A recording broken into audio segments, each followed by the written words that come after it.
सदियों से तुमसे प्यार है, आज भी है और कल भी रहेगा। मैंने सुना आपका गाना। श्री संजय सिंह दोनों ही कह रहे हैं एक दूसरे को। धन्यवाद मान्यवर, आपने एक अत्यंत महत्वपूर्ण बिल पे मुझे अपनी बात कहने का मौका दिया।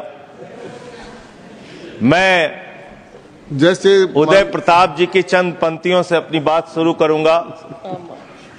न मेरा है न तेरा है, ये हिंदुस्तान सबका है, नहीं समझी गई ये बात तो नुकसान सबका है। न तेरा है न मेरा है, ये हिंदुस्तान सबका है, नहीं समझी गई ये बात तो नुकसान सबका है। जो आकर मिल गई इसमें वो दिखलाई नहीं देती, जो नदियां मिल गई इसमें वो दिखलाई नहीं देती, महासागर बनाने में मगर एहसान सबका है। महासागर बनाने में मगर एहसान सबका है। मान्यवर, हम लोग बचपन से एक शब्द सुनते आए, सरकार माई बाप। सरकार माई बाप यानी कि जो सरकार होती है वो लोगों की माई बाप होती है, मां की तरह ख्याल रखती है, पिता की तरह ख्याल रखती है। लेकिन अगर कोई सरकार अपने बच्चों को उसका गला घोटने पे उतारू हो जाए तो वो फिर सरकार निष्पक्ष सरकार नहीं है। नहीं है मान्यवर, वो सौतेली मां है, वो सौतेली मां है, उसका व्यवहार सौतेला है। और आज आप जो काम कर रहे हैं इस बिल के माध्यम से, आप बाबा साहब डॉक्टर भीमराव अंबेडकर जी के द्वारा लिखे गए संविधान की हत्या कर रहे हैं। और ये बात मैं इसलिए कह रहा हूं कि बाबा साहब डॉक्टर भीमराव अंबेडकर जी ने संविधान की धारा 26 में लिखा, धार्मिक मामलों के प्रबंधन की स्वतंत्रता, धार्मिक एवं धर्मार्थ उद्देश्यों के लिए संस्थाओं की स्थापना एवं रखरखाव करना, धर्म के मामलों में अपने स्वयं के मामलों का प्रबंधन करना, चल एवं अचल संपत्ति का स्वामित्व एवं अधिग्रहण करना तथा ऐसी संपत्ति का कानून के अनुसार प्रशासन करना। यह अधिकार आपने नहीं दिया, यह अधिकार किसी भारतीय जनता पार्टी के लोगों ने नहीं दिया। यह अधिकार बाबा साहब डॉक्टर भीमराव अंबेडकर जी के द्वारा लिखे गए भारत के संविधान ने दिया। मानकर और आप उस संवैधानिक अधिकार को छीन रहे हैं एक गैर संवैधानिक बिल लाके। क्या क्या लिखा इस कानून के अंदर आपने, किस तरीके से आपने इस संविधान की हत्या करने का काम किया। आप बड़ी बड़ी बातें कर रहे हैं। ये सरकार कह रही है कि ये कानून हम मुसलमानों के भले के लिए आ रहे हैं। जब मैं आपसे सुनता हूं तो मुझे लगता है कपिल शर्मा कॉमेडी सर्कस में बोल रहा है। आप मुसलमानों का भला कर रहे हैं, आप मुसलमानों का भला कर रहे हैं। दोनों सदन में एक भी सदस्य, दोनों सदन में सिर्फ एक सदस्य गुलाम अली को छोड़ के एक भी सदस्य आपका मुसलमान नहीं है। आप मुसलमानों का भला कर रहे हैं, आप मुसलमानों का भला कर रहे हैं। पूरी सरकार में एक मंत्री आपका मुसलमान नहीं है, आप मुसलमानों का भला कर रहे हैं। दो नेता अपने घरों में आपने बैठा दिया, मुख्तार अब्बास नकवी, शाहनवाज हुसैन, दोनों की राजनीति आपने खत्म कर दी। आप मुसलमानों का भला कर रहे हैं, आप मुसलमानों का भला कर रहे हैं, आप मुसलमानों का भला कर रहे हैं। अरे सुनना सीखो पहले। मान्यवर,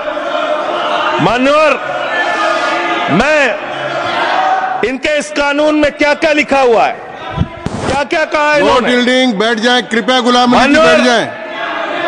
धार्मिक संपत्तियों को ये बिल कब्जा करने की नापाक कोशिश है। इतनी शांति और धार्मिक संपत्तियों को सदन में इतनी कब्जा करने के लिए सदन में इतनी शांति है कि आराम से आप बोलोगे तो आराम से बोल रहा हूं सर। हाँ। आप बैठे हैं तो आपको देख के वैसे ही आराम आ जाता है। आपको देख के मैं वैसे ही आराम में रहता हूं सर। आप जब है आपका संरक्षण है तो आराम से ही बोल रहा हूं। बोलिए। मान्यवर, धार्मिक संपत्तियों को कब्जा करने की एक कोशिश है। इसलिए इस बिल पर न हिंदू को खुश होना चाहिए, न सिख को खुश होना चाहिए, न ईसाई को खुश होना चाहिए, न जैन को खुश होना चाहिए, न बौद्ध को खुश होना चाहिए, क्योंकि नंबर सबका आएगा। और आज वक्फ की संपत्तियां कब्जा करके आप अपने दोस्तों को देंगे, कल गुरुद्वारे की संपत्तियां कब्जा करके आप अपने दोस्तों को देंगे, फिर चर्चों की संपत्तियां कब्जा करके आप अपने दोस्तों को देंगे, फिर बौद्धों की संपत्तियां कब्जा करके आप अपने दोस्तों को देंगे, फिर जैनों की संपत्तियां कब्जा करके आप अपने दोस्तों को देंगे, फिर मंदिरों की जमीनें कब्जा करके आप अपने दोस्तों को देंगे। आप तो वो लोग हैं जिन्होंने प्रभु श्री राम के मंदिर में भी घोटाला किया। मान्यवर, प्रभु श्री राम के मंदिर के जमीन में घोटाला किया।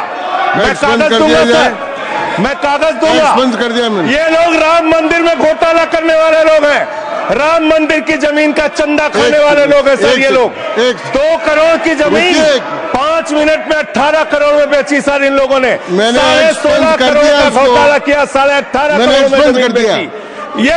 ये राम मंदिर में घोटाला करने वाले लोग हैं सर। मान्यवर, अरे प्रभु श्री राम के नाम का पैसा खाते हो तुम लोग। अरे बैठ जाओ, राम मंदिर का पैसा खाते हो।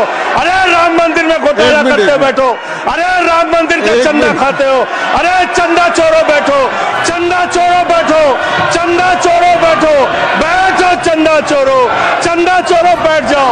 चंदा चोरो तुम लोग चंदा चोरो, चंदा चोरो तुम लोग, चंदा चोरो, चंदा चोरो, चंदा चोरो बैठो। 1 मिनट को प्लीज। चंदा चोरो बैठो। सभापति महोदय, श्री गजेंद्र सिंह जी। सर मैं not dealing sir, I am not dealing. सदस्य ने चंदा चोरी किया इन्होंने, राम का पैसा खाया करने वाले राम का पैसा खाया सर इन्होंने। राम मंदिर का पीछे, राम मंदिर में चंदा चोरी किया इन्होंने। चंदा चोर है सर ये लोग। इन्होंने प्रभु श्री राम का चंदा खाया। कृपया बैठ जाए। चंदा चोरी किया सर। कृपया बैठ जाए।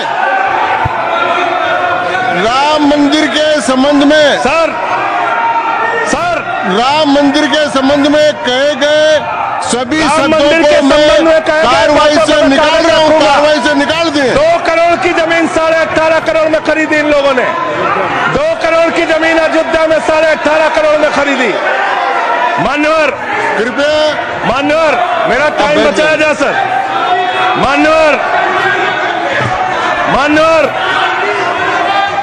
टाइम पॉज कीजिए सर, टाइम पॉज कीजिए, बैठाइए इनको। Point of order, point of order allow sir. I am not dealing sir. Point of order Bhupendra Yadav, please sit down.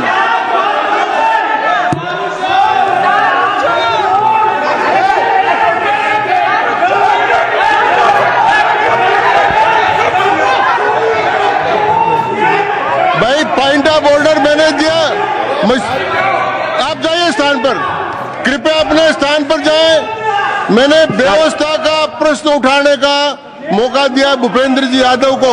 आप सब लोग अपने स्थान पर जाएं, कृपया अपने स्थान पर चले जाएं, कृपया अपने स्थान पर जाएं, कृपया बैठे। मैंने भूपेंद्र जी, कृपया बैठ जाए, कृपया।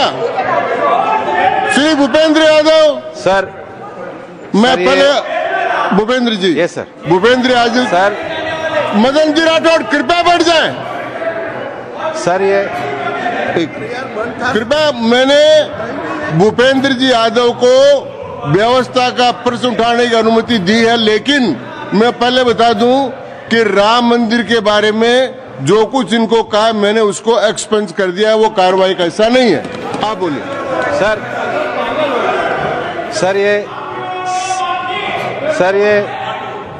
ये सदन का उच्च सदन है। रूल में बता देता हूं, रूल 238 और 240। आप 238 और 240, 238 and 240, you read it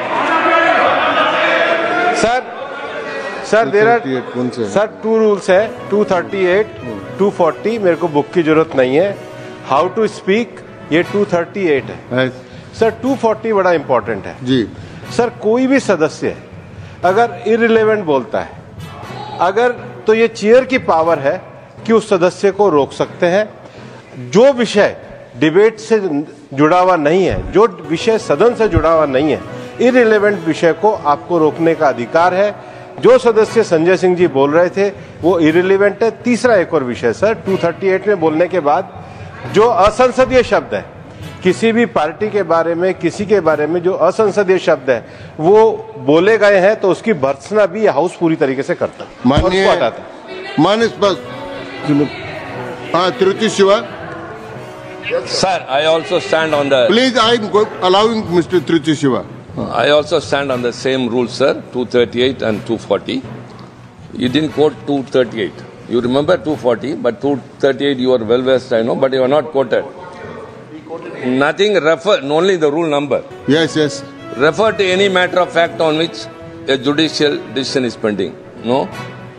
Make a personal charge against a member. No. Please. What is? Please. Kindly listen. Hello, please. I'm on a point of order. I'm on a point of order. I'm on a point of order. Point of order आपने allow किया है। What is that? Point of order आपने allow किया है। Rule 240. बैठ जाए। Sir. सुन ले एक बार। Sir. मैं निर्णय मुझे करना, आप तो सुन तो लें। आप बैठे। Sir, only 240. 240. मैंने दोनों 238, 240 दोनों देख लिए। Please, sir. Rule 240 says, the chairman, after having called the attention of the council to the conduct of a member who persists in irrelevance or in tedious repetition, you didn't call, sir. Whether it is irrelevance or repetition has to be decided by the chair. So, the chairman... आप सुनो ना भाई, please. Hello, please. I am speaking to the chair. Please do. I am speaking to the chair. इधर देखिए ना। Sir, it is we leave it to your discretion and decision, sir. Yes. And not it is repetition or irrelevance can be decided by any other member, sir. Only you, sir. Okay, thank you. मैंने श्री भूपेंद्र जी यादव ने 240 में ये और है कि अगर कोई दूसरा सदस्य भी किसी सदस्य के इरिलेवेंट डिबेट को सपोर्ट करता है तो उसको भी डिबार करना चाहिए, आपको शिवा को भी करना चाहिए। अब एक सेकंड,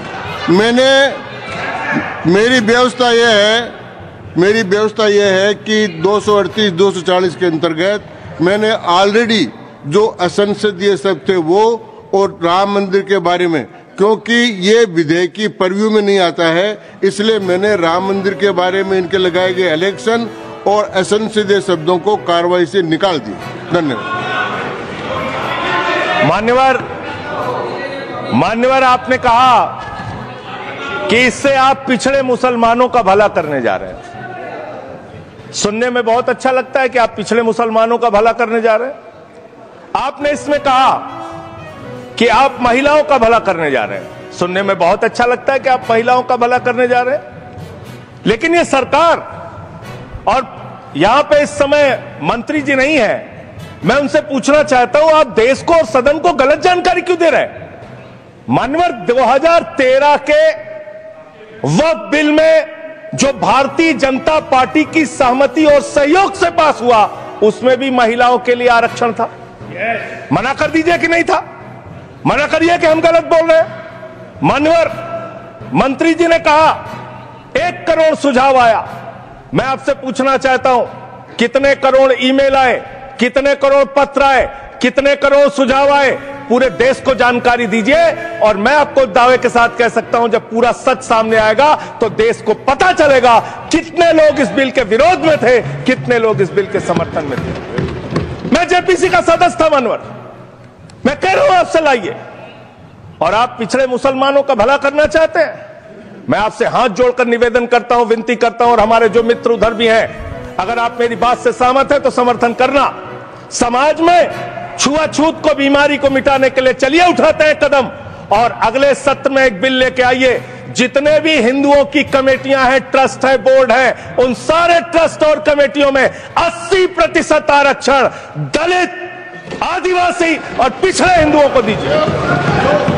मैं समर्थन करूंगा आपका, माला पहनाऊंगा आपको। आप पिछड़ों का भला करने की बात करते हैं, आप दलितों का भला करने की बात करते हैं। आपकी मातृ संस्था आरएसएस 100 साल तक आपने एक भी दलित, पिछड़ा और आदिवासी, एक भी महिला को आज तक आरएसएस का प्रमुख नहीं बनाया। आप दलितों और पिछड़ों और आदिवासियों की आरएसएस के बारे में भला करने की बात करते हैं। माननीय इस बिल में क्या लिखा है? आप जो भी बातें इस विधेयक के अलावा बोलेंगे उन सबको मैं एक्सप्लेन सर, ये करूंगा। क्या उसमें सत्य नहीं है? क्या ये सच नहीं है? सर, मेरा टाइम रोका जाए। और सर, बिल के बारे में बात करते हैं। माननीय मंत्री जी ने कहा आज आप इस बिल को पास कर रहे हैं, आज आपका सीना चौड़ा हो रहा है, आपको लग रहा है एक धर्म के अधिकार को आप छीन रहे हैं। नहीं, कल को आप सभी धर्मों की धार्मिक संपत्तियां छीन के आप अपने दोस्तों का देने का काम करेंगे। मैं फिर इसको दोहरा रहा हूं और फिर इसको कह रहा हूं कि आप ये करेंगे, धार्मिक संपत्तियों पे कब्जा करने का काम करेंगे। और किसी गलतफहमी में मत रहिए। आपको लोकसभा के चुनाव में मात्र 36% वोट मिला है। इस देश की 64% आबादी आज भी आपके खिलाफ है, आज भी आपके खिलाफ खड़ी है। किसी गलतफहमी में मत रहिए। बड़ी बड़ी सत्ता उखड़ गई और चली गई। मान्यवर, आपने इसमें लिखा बिल के अंदर कि वक्फ कमेटी के अंदर गैर मुसलमान इसका सदस्य बन सकता है। आप क्या गुरुद्वारा कमेटी के अंदर गैर सिख को मेंबर बना सकते हैं? क्या ईसाई कमेटी के अंदर गैर ईसाई को सदस्य बना सकते हैं? क्या बौद्धों की कमेटी के अंदर गैर बौद्ध को, क्या जैनों की कमेटी के अंदर गैर जैन को आप मेंबर बना सकते हैं? और इतना ही नहीं, क्या आप हिंदुओं के ट्रस्ट में, मंदिर के ट्रस्ट में आप क्या गैर हिंदू को मेंबर बना सकते हैं? नहीं बना सकते, नहीं बना सकते। आप एक झूठ फैला रहे हैं देश भर में, देश भर में झूठ फैला रहे हैं। आप कह रहे हैं ये मैं पढ़ रहा हूं राम मंदिर का, सर, राम मंदिर ट्रस्ट। झूठ शब्द असंसदीय है, जो असंसदीय शब्द है उनको निकाल दीजिए। सत्य से परे, सत्य से परे। सर, ये प्रभु श्री राम के मंदिर का ट्रस्ट, मैं इसका समर्थन करता हूं। नहीं, आप सर, मैं इसका समर्थन कर रहा हूं। ये सब्जेक्ट नहीं है सर, समर्थन कर रहा हूं। सुन तो लीजिए, आप कहे से नहीं सुनूंगा। डिस्ट्रिक्ट मजिस्ट्रेट प्रोसीडिंग में नहीं आएगा सर, मेरी बात तो बिल्कुल नहीं आएगा। सर, मेरी बात सुन लीजिए। घनश्याम जी प्लीज, चेयरमैन साहब, district magistrate of Ayodhya will be ex officio trustee who will be a practicing Hindu. If the DM is not Hindu, then additional district magistrate will be an ex officio member of the trust. हम इसका समर्थन करते हैं sir. Hindu धर्म के trust में हिंदू को member होना चाहिए, आपने लिखा, हम इसका समर्थन करते हैं। लेकिन आप दूसरे धर्मों के ऊपर कह रहे हैं। कल को आप गुरुद्वारा कमेटियों में कहेंगे सिख नहीं, दूसरे धर्म के लोग इसमें आएंगे। कल को आप जैन कमेटियों में घुसड़ेंगे, बौद्धों की कमेटियों में घुसड़ेंगे। ये बात गलत है, ये पूरी तरीके से गलत है। और आज पूरे देश को आप बताइए, मान्यवर, पूरे देश को आप बताइए, 2009 में आपने अपना घोषणा पत्र जारी किया था, मैनिफेस्टो। ये मैनिफेस्टो आपका लेके आया हूं, ये तो आपका डॉक्यूमेंट है, मेरे घर नहीं बना। इस मैनिफेस्टो में लिखा है इन्होंने कि 2009 के मैनिफेस्टो में लिखा है कि वक्फ की जमीनों पर जो अवैध कब्जे हुए हैं, के.आर. रहमान की कमेटी की रिपोर्ट के हिसाब से हम मुस्लिम धर्म गुरुओं के साथ बातचीत करके उसको खाली कराने का काम करेंगे। कितना दोहरा चरित्र है आपका। आपने कहा वक्फ की जमीनों को खाली कराने का काम करेंगे जिसपे कोई और कब्जा कर रखा है। मान्यवर, एक और बात, सुप्रीम कोर्ट के अंदर आप कह रहे हो कागज चाहिए, कागज चाहिए। मंत्री जी ने कहा कागज चाहिए। मंत्री जी, आपको कागज की बहुत जरूरत होती है, कागज आपको चाहिए। आपकी सरकार ने 2020 में, ये पूरे देश को देखना चाहिए, पूरे देश को सर, 2020 में मैं जेपीसी का मेंबर था, एक कागज वहां मिला मैं 2020 में सुप्रीम कोर्ट में।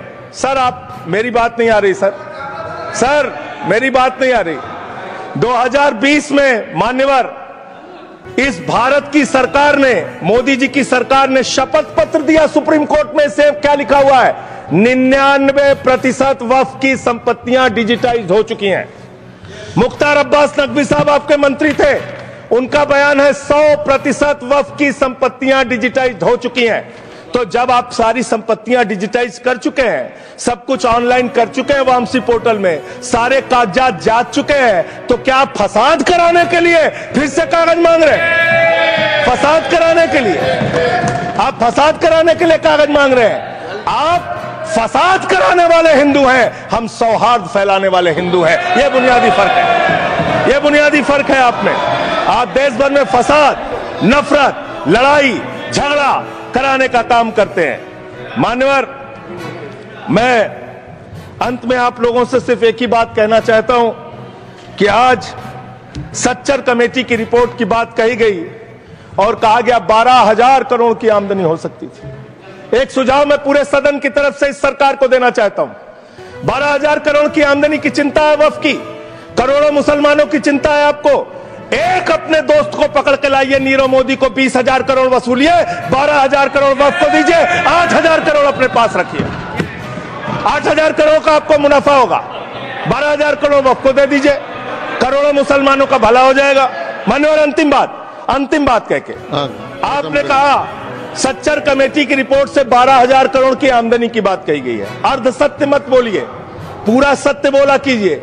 सुविधाजनक सत्य मत बोलिए, पूरा सच बोला कीजिए। मंत्री जी, इसमें लिखा हुआ है सच्चर कमेटी की रिपोर्ट में कि भारत की सरकार ने, राज्यों की सरकार ने अलग अलग राज्यों में अलग अलग जगहों पे 365 वक्फ की संपत्तियां कब्जा कर रखी हैं। आप उसके बारे में नहीं बताते, आप अर्ध सत्य बोलते हैं। मैं तो जेपीसी का मेंबर रहा हूं, मुझे सब पता है। तो इसलिए मान्यवर, आप फैला रहे हैं झूठ, ट्रिब्यूनल के फैसले, बस खत्म सर, खत्म। असत्य, सत्य से परे मान्यवर, सत्य से परे मान्यवर। ट्रिब्यूनल के लिए आप कह रहे हैं उसको अपील नहीं की जा सकती। हाई कोर्ट का फैसला ट्रिब्यूनल के फैसले के खिलाफ आया है, सुप्रीम कोर्ट का फैसला ट्रिब्यूनल के फैसले के खिलाफ आया है। आपने कहा 5 साल का प्रैक्टिसिंग मुस्लिम होना चाहिए। कैसे प्रैक्टिसिंग मुस्लिम तय करेंगे सर? आप क्या मुसलमानों के घर में सीसीटीवी का कैमरा लगाएंगे? कौन नमाज पढ़ रहा है, कौन नमाज नहीं पढ़ रहा है, कौन मुसलमान है, कौन मुसलमान नहीं है? आपने मान्यवर ऐसे प्रावधान इसमें रखे हैं जो बड़े अजीब है, जो अपने आप में ये बताते हैं कि आपकी मंशा सिर्फ देश में झगड़ा कराने की है, नफरत फैलाने की है, फसाद कराने की है। आपकी मंशा कहीं भी मुसलमानों का या किसी वर्ग का भला करने की नहीं है। बस एक अंतिम बात कह के अपनी बात समाप्त करूंगा। ये काम आपने देश के अंदर बहुत अच्छा शुरू कर दिया। आप एक काम करते हैं, देखो मुसलमानों को ठीक कर रहा हूं, दूसरी तरफ महंगाई बढ़ रही है, नुकसान हिंदुओं का। 94 लाख करोड़ रुपए शेयर बाजार में डूब रहा है, नुकसान हिंदुओं का। 11 लाख बच्चे स्कूलों से बाहर निकल गए, नुकसान हिंदुओं का। तो मुसलमानों को ठीक करने के नाम पर आप नुकसान देश के करोड़ों हिंदुओं का भी कर रहे हैं। इसलिए ये सब बातें करके देश में आप नफरत फैला के ये सब झगड़े फसाद के काम मत कीजिए। और अंत में आपसे एक ही बात कहना चाहता हूं, अभी भी वो मौका है इस बिल को जो गैर संवैधानिक है, जो बाबा साहब के संविधान के खिलाफ है, इसको वापस लीजिए। धन्यवाद। श्री दूंगा ही।